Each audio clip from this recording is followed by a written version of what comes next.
അതായത് ഞാൻ ഉദ്ദേശിച്ചതാണ് നമുക്ക് പൊതുവെ പറഞ്ഞു വരുന്ന ഒരു സംഗതി ഇതാണ്. സംസ്ഥാനത്തിന് വിഭവ സമാഹരണത്തിന് മാർഗങ്ങളില്ല. അത് മുഴുവൻ കേന്ദ്രം എടുത്തുകൊണ്ട് പോയി GST വന്നതോടുകൂടി. ഞാനൊന്ന് ചോദിക്കട്ടെ, ഈ GST വന്നതോടുകൂടി നമുക്ക് സേവനങ്ങളുടെ മേൽ നികുതി ചുമത്താനുള്ള അധികാരം അധികമായിട്ട് ലഭിച്ചു. മറ്റൊന്ന്, ഈ 14% കോമ്പൻസേഷൻ 5 വർഷം നമുക്ക് നൽകിയതാണ്. എന്തിനാണ് ഈ കോമ്പൻസേഷൻ? ഈ 5 വർഷത്തിനുള്ളിൽ നികുതി പിരിവ് ശക്തമാക്കുക, ആധുനിക സാങ്കേതിക വിദ്യ ഉപയോഗിക്കുക, GSTയുടെ പ്രത്യേക നിയമ സംവിധാനങ്ങളെക്കുറിച്ചുള്ള അറിവ് ജനങ്ങളിലെത്തിക്കുക, കൂടുതൽ വ്യാപാരികളെ നികുതി വലയത്തിലേക്ക് കൊണ്ടുവരിക എന്നതൊക്കെ ലക്ഷ്യമാക്കിയാണ് 5 വർഷം നമ്മൾക്ക് കോമ്പൻസേഷൻ തന്നത്.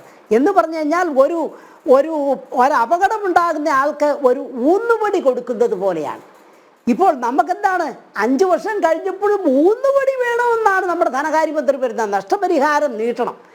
പക്ഷേ ഒരു കാര്യമുണ്ട്, തമാശ ഇതല്ല. നഷ്ടപരിഹാരം നീക്കിക്കഴിഞ്ഞ് ഉള്ള 2 വർഷങ്ങളിൽ 22% വീതമാണ് വളർച്ച. ഞാനത് ചോദിക്കട്ടെ, ഈ 2017 മുതൽ ഈ നഷ്ടപരിഹാരത്തിന് പോകാതെ നികുതി വകുപ്പ് ശക്തമാക്കിയിരുന്നെങ്കിൽ, ശ്രീ CP ജോൺ ചൂണ്ടിക്കാണിച്ചിരുന്ന പോലെ ഉദാസീനത വെടിഞ്ഞ് വിഭവ സമാഹരണത്തിൽ ശ്രദ്ധിച്ചിരുന്നെങ്കിൽ നമുക്ക് ഇന്നത്തെ ഈ ഒരു സ്ഥിതിവിശേഷം, അതിഭയങ്കരമായ സാമ്പത്തിക പ്രതിസന്ധി തന്നെ ഉണ്ടാകുമായിരുന്നില്ല എന്നുള്ളതാണ്.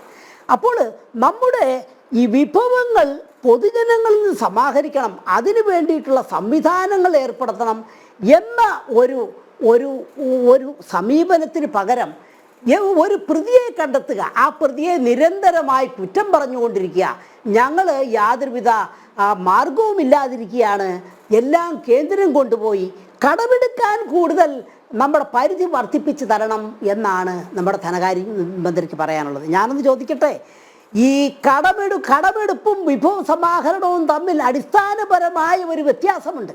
കടമെടുക്കുന്നത് പലിശയടക്കം തിരികെ കൊടുക്കണം. നേരെ മറിച്ച് സമാഹരിക്കാമായിരുന്ന പൊതുവിഭവങ്ങൾ ഇന്ന് സമാഹരിക്കുന്നില്ലെങ്കിൽ നാളെ അത് കിട്ടുകയില്ല. കാരണം ഇൻഡയറക്റ്റ് ടാക്സ് എന്ന് പറഞ്ഞു കഴിഞ്ഞാൽ, അതായത് പരോക്ഷ നികുതി എന്ന് പറഞ്ഞു കഴിഞ്ഞാൽ, പുഴയിൽ വെള്ളം പൊങ്ങുമ്പോൾ മീൻ കിട്ടുന്നത് പോലെയാണ്. അന്നേരം അത് പിരിച്ചില്ലെങ്കിൽ അത് പോയി കഴിഞ്ഞു, അത് പിന്നെ നിങ്ങൾക്ക് പിരിക്കാനൊക്കെയല്ല. അതാണ് ഈ പരോക്ഷ നികുതികളുടെ പ്രത്യേകത. അപ്പോൾ നമ്മുടെ കേരളത്തിൻ്റെ ഇന്നത്തെ സാമ്പത്തിക പ്രതിസന്ധിയുടെ അടിസ്ഥാനപരമായ കാരണം വിഭവ സമാഹരണത്തിലുണ്ടായ പരാജയമാണ്. ആ പരാജയത്തെക്കുറിച്ച് ജനങ്ങളെ ബോധവാന്മാരാക്കി നമുക്കിങ്ങനെ പോയാൽ ശരിയാകുകയില്ല. നമ്മളെ സംബന്ധിച്ച് പുതിയ സമീപനം സ്വീകരിക്കണം, കൂടുതൽ പൊതുവിഭവങ്ങൾ സമാഹരിക്കണം എന്ന ഒരു തുറന്ന സമീപനം, ഒരു സമ്മതമായിരുന്നു യഥാർത്ഥത്തിൽ ധനകാര്യമന്ത്രിയിൽ നിന്ന് ഈ ബജറ്റിൻ്റെ ഒരു ആമുഖമായി ഞാൻ പ്രതീക്ഷിച്ചിരുന്നത്. അതിന് പകരം അദ്ദേഹം പറയുന്നത് ഇവിടെ ഒരു പ്രശ്നങ്ങളുമില്ല, നമുക്കുള്ള ചെറിയ ചെറിയ പ്രശ്നങ്ങളും ആളുള്ളൂ, അത് ഈ കേന്ദ്രത്തിൽ നിന്ന് കിട്ടുന്ന ഗ്രാൻഡ് ഒന്നും കിട്ടാതെയും അതുപോലെ തന്നെ GST കോമ്പൻസേഷൻ തരാതെയും അങ്ങനെയുള്ള കേന്ദ്രം ഞെരുക്കുന്നത് കൊണ്ട് മാത്രമാണ് എന്നാണ് പറഞ്ഞു വരുന്നത്. യഥാർത്ഥത്തിൽ കേരളം ഉപഭോഗത്തിൽ 1-ാം സ്ഥാനത്താണ്. ഇന്ത്യയിൽ 1-ാം സ്ഥാനത്ത് നിൽക്കുന്ന സംസ്ഥാനം. അത് 1999-2000 മുതൽ കേരള ജനത 2.5% ഇന്ത്യയിലെ ജനസംഖ്യയുടെ.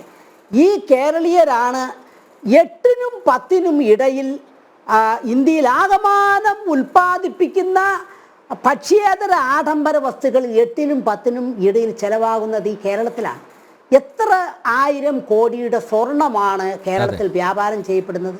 ഈ സ്വർണത്തിന് വേണ്ടി മാത്രമായിട്ട് ഒരു GST വകുപ്പ് പ്രത്യേകിച്ച് തുടങ്ങിക്കൂടെ? അതുപോലെ തന്നെ ബിൽഡിംഗ് മെറ്റീരിയൽസ്, ഇങ്ങനെ ഓരോ കമ്മോഡിറ്റി ചരക്കുകളിലും ഉണ്ടാകുന്ന നികുതി വെട്ടിപ്പിനെ ചൂണ്ടി അത് കൃത്യമായിട്ട് അത് തടയുന്നതിനുള്ള സംവിധാനങ്ങൾ ഉണ്ടാക്കേണ്ടത്. അതിന് കടപരിശോധനകളോ അതല്ലെങ്കിൽ സാധാരണ വ്യാപാരികളെ പീഡിപ്പിക്കലല്ല അതിൻ്റെ മാർഗം. അതിന് ആധുനിക സാങ്കേതിക വിദ്യ, ഇൻഫർമേഷൻ ടെക്നോളജി, ആർട്ടിഫിഷ്യൽ ഇൻ്റലിജൻസ് എന്നിങ്ങനെയുള്ള ആധുനിക മെത്തേഡുകൾ ഉപയോഗിക്കുകയാണ് ചെയ്യുന്നത്. ഇന്ത്യയിൽ നിന്ന് മറ്റ് സംസ്ഥാനങ്ങളിൽ നിന്നാണ് നമ്മുടെ 80% വരുന്ന ഉപഭോഗ വസ്തുക്കൾ കേരളത്തിലെത്തുന്നത്. അവയൊക്കെ കൃത്യമായി ട്രാക്ക് ചെയ്ത് എവിടെയാണ് നികുതി വെട്ടിപ്പ് നടക്കുന്നത് എന്ന് കണ്ടുപിടിക്കാൻ നമ്മുടെ നികുതി വകുപ്പിന് കഴിയേണ്ടതായിരുന്നു. ശ്രീ CP ജോൺ പറഞ്ഞത് 101% ശരിയാണ്. കേരളത്തിൻ്റെ ഇന്നത്തെ സ്ഥിതിക്ക് കാരണം നമ്മുടെ നികുതി വകുപ്പിൻ്റെ ഉദാസീനതയും അലംഭാവവുമാണ്. വളരെ